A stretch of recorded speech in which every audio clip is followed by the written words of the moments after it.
Great. So, yeah, I chose this title, Using Models to Talk About the Future, and this idea of thinking about what farmers find believable and desirable. And it starts off with the idea that, as we all know, and probably many of you are involved in these efforts, landscapes are changing, right? And they're under lots of different pressures, whether that comes from climate, from policy, from development choices. And models are useful because they can give us a snapshot into what has got us to where we are to get today, but also what futures might we anticipate. And we see these models a lot in spaces such as in grassland conversion, right? We've seen lots of models that have predicted thinking about where are we losing grasslands, what are they turning into, and what are the conversion risks for grasslands in the future. But I also want us to focus on those agricultural systems that border our grassland spaces. And of course, the pasture systems within that may also offer similar habitats. And within these agricultural systems, change is happening as well. And these changes have impacts on habitat and wildlife and ecosystem services that are provided by these agricultural landscapes. And so the project I'm working on is focusing on thinking about how do we think about the change within cropping systems moving to the future. And I think that these can have implications and impacts for grassland systems. And so these graphics that you're seeing are focused on Canada, and I'm going to shift us here soon to the US. But even here in Canada, we can see that there are lots of predictions about what the impacts of some of these climatic and policy-based actions that are happening on our yield, on what types of crops are going to be grown there, on whether those crops will be going to continue to be grown in monocultures or polycultures. And so what this project is looking at is when we think about these cropping systems and the practices that are integrated in them, what is desirable, and using models to talk about what those predictions are and if those predictions that we have for the future are predictions of a future that farmers want. And so this is part of a project called the Thriving Future Cropscapes Project. And it is an NSF funded project that was created in collaboration with not just UNL, but also Ohio State University, Arizona State University, and Emory. And what's really exciting for me as a social scientist in this project is it actually is mostly social scientists. And then we have one modeler and an agronomist as well. So we really balance out, I think, in a nice way. And as a result, it really combines a lot of really unique methods to understand not only what are these models predicting, but how we can engage farmers in designing them and how we can use them as tools to talk about the future. So this project looks at these four questions. It's what is, so what has shaped our environmental factors that have shaped current cropping systems? What could be moving forward? We look at what has influenced things in the past and put those models in a predictive algorithm to predict out into the future. What should be, so what do we actually want those things to look like? Is that landscape what we want it to be? And then towards a renewed what is an upcoming event that our project will do. We're actually going to bring together all of these stakeholders to talk about, well, if this is our vision of the future, we'll define what that is. What are strategies we can use to get there? And so this is a very iterative process. So when I talk about using models to talk about the future, it means that you have to do a lot of engagement in different spaces. And so in our case, we started off doing interviews with experts. So experts in climatology and extension, leaders in commodity and alternative systems to talk about what are the relevant factors that they believe are impacting these cropping landscapes. And as you can imagine, they came up with a bunch of things, some of which our modelers were like, I don't have the data for that. And some of which they're like, let me check. And so our modelers then went in and they found public data sets to combine socioeconomic variables, and I'll show you what those are if some of you are more modeling types later, as well as environmental variables to create a predictive model that says this is where we're likely to see shifts in crops in the three states that we did this in, which is Nebraska, Ohio, and Georgia. So we have two kind of an outside, when the US, we think of like the I states is that middle hub where we see a lot of ag research, and we moved a little bit out in each direction, you can kind of think, to look at these. And so we took those models, and I'll show you what those results look like, to focus groups. And these focus groups included three in each state, one of commodity producers, whatever that dominant commodity was in that state, one of diversified or alternative producers, and one of young farmers. And the idea was that way we could capture really different perspectives about desirability and believability in these different groups. And so for the diversified farmers, for example, I aligned our focus group with one of the common conferences in Nebraska, which was Regenerative Nexus. So they're already there. I'm like, hey, come during lunch. Let's talk about models. Or maybe during a commodity meeting for the commodity producers. And what we did is we reviewed the models and we said, hey, tear this apart. What do you think? What do you think about the variables that we selected? What do you think about the model's predictions? Are they realistic? And what are we missing in this model? Then at the same time, we went to the experts, or what we're going to call, like, what I like to call, like, formally trained experts, because obviously our producers are also experts in their own knowledge. And so we went to scientists and folks who are doing technology advancement, and we gave them some of the topics that the farmer said was relevant, right? Think about evolving of technologies and genetics, and said, here are the trends that we know. What do you think will happen in the future? They go through multiple rounds until they meet consensus. And then those weights were added as a predictive weight into our next round of our model.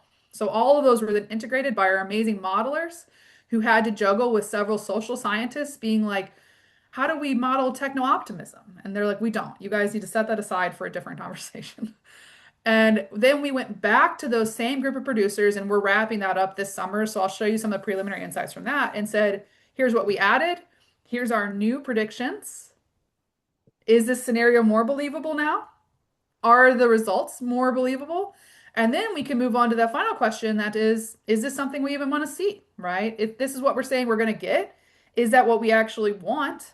And if not, then how do we move away from that? And the convening event that'll be happening next year will be moving towards the strategies to making a future we want. And so this is not only a process of using models to talk about the future, but it's also using people to inform our models and make sure our models more grounded in what people see and experience in their landscapes related to change.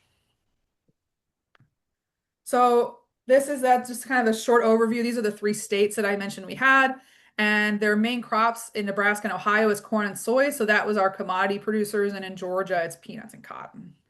The diversified folks, diversification looks different in different places. I'm sure if you go to a different province, if you go to Alberta and ask them to define what alternative agriculture looks like, it's going to be very different than if you were to go to BC, right?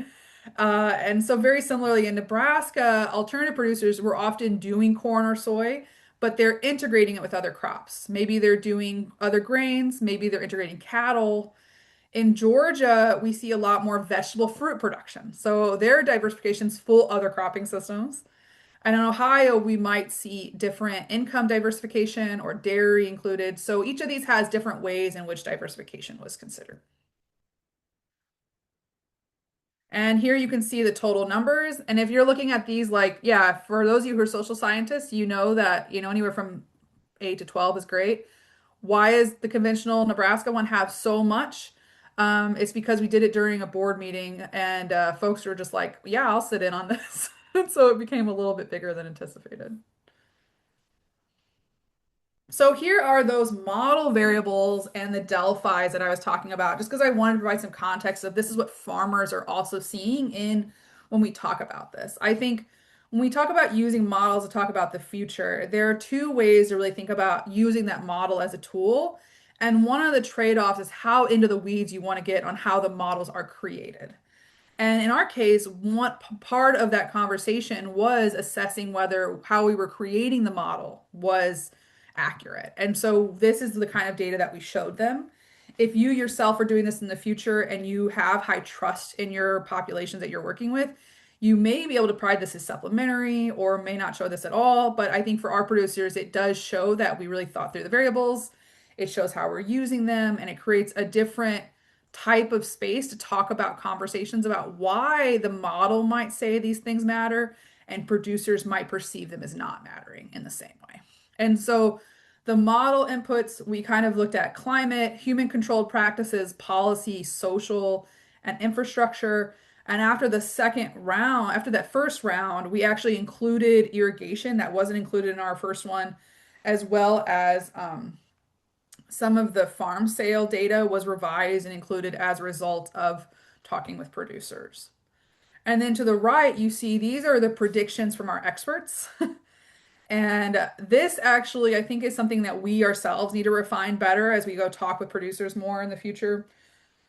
Because you might be looking at harvested cropland and sorghum and saying, what does a 513% increase look like? And it's really just an increase of like, 2% to like a few more percentages up. But because it started so low, the change is a high percentage. And so that required more conversations with our producers. And I feel like during our process, they probably would have wanted to focus more on their thoughts on this than what we were able to give them. So if you're using models yourself in this process, that is a trade-off on how much you want to let them get into the weeds about how the model was created versus using the model as a tool in which to talk about the future. And then, so here is that example of round one. This is one of the types of graphics they got. Before we went on each of their specific states, we showed them first these overall processes. And you can see for each of the different crops we looked at here. And we would, of course, had a scale with them, blue being more likely and red being less likely. And then we would move into state-specific variables. And this was used with a program called SHAP, our modelers use. So basically, instead of showing them a map where they could focus on all the little details about their specific county and everything, and then they would have to argue with you about their county details, we focused on the trends and used the trends as a way to have a conversation. And so we showed them this and said, in Nebraska, we are predicting that we're going to see a decline in pasture by 4% and an increase in wheat by 8%. And what do you think about that? Like, do you believe that that is a realistic prediction for the future? And of course, they have lots of thoughts about where they think the future is going to look like for corn or soy. When we talk to alternative producers, they're like, yeah, decreasing corn in Nebraska, that makes sense to us. We need to see more of that. Here's some of the things that we're doing to move away from corn or integrate other crops into corn.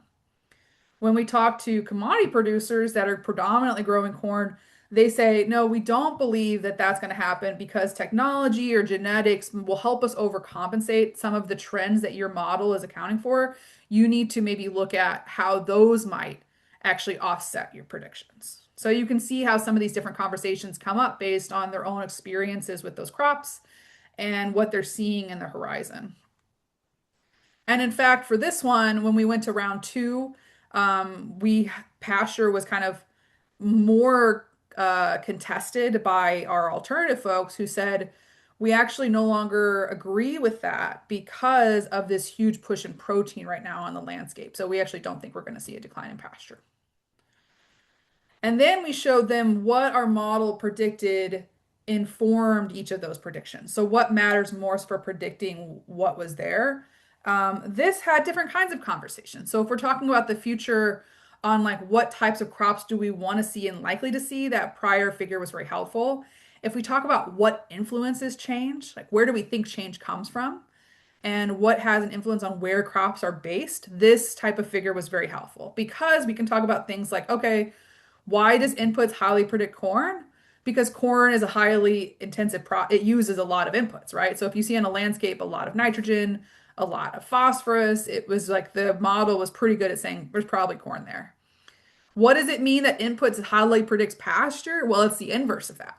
When we don't see a lot of inputs, our model is like probably pasture.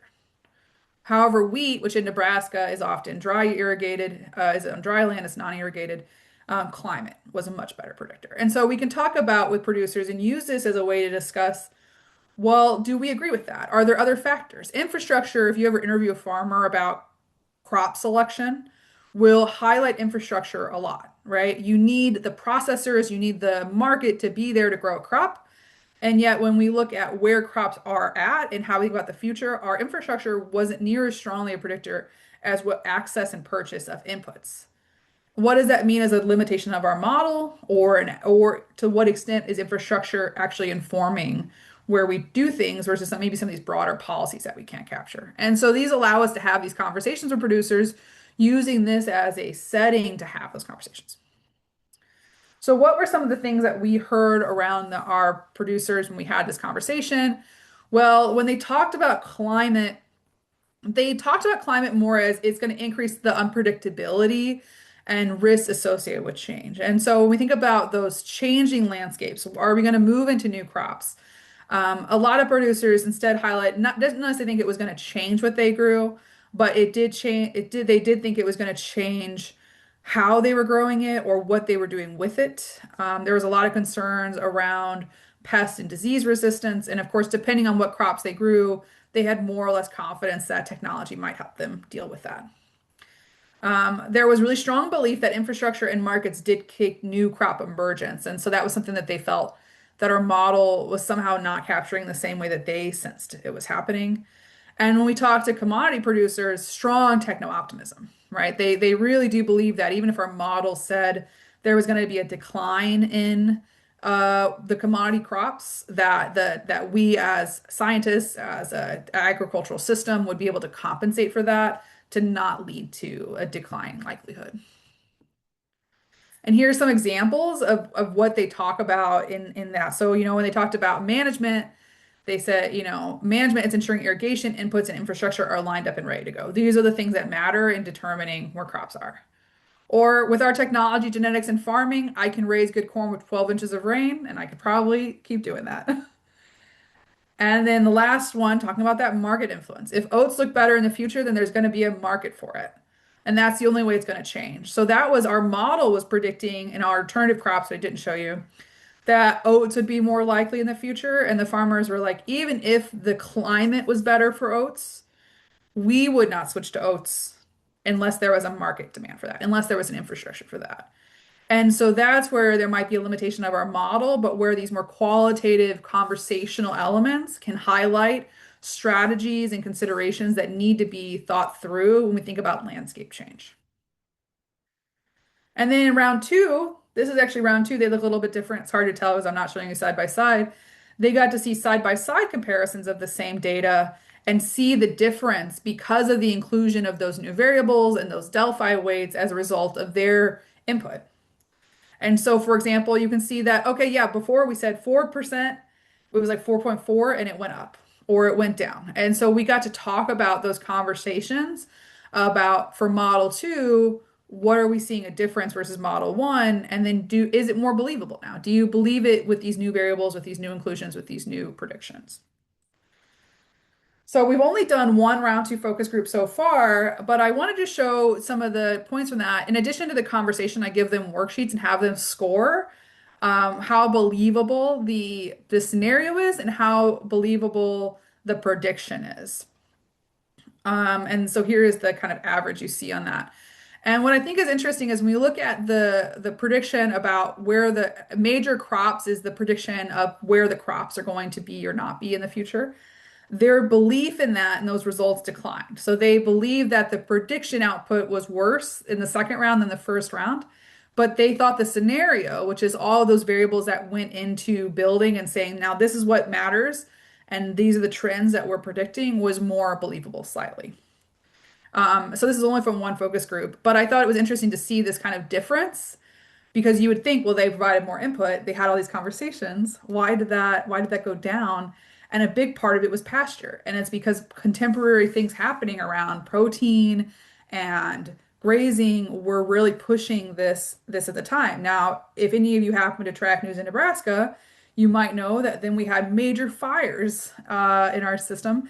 And there's also huge biofuel pushes that could lead to decline. So if we were to go back, these might have different scores. And then we asked them about their perceptions of the future after having these conversations about landscape. So this is what we said our model was going to, our model predicted the future would look like. What do you want? What does a thriving future look like to you? Is it the same? And so these are from our alternative producers. And so, one of them said agriculture is going to collapse. And I think a lot of it will be more beautiful part of what it would be.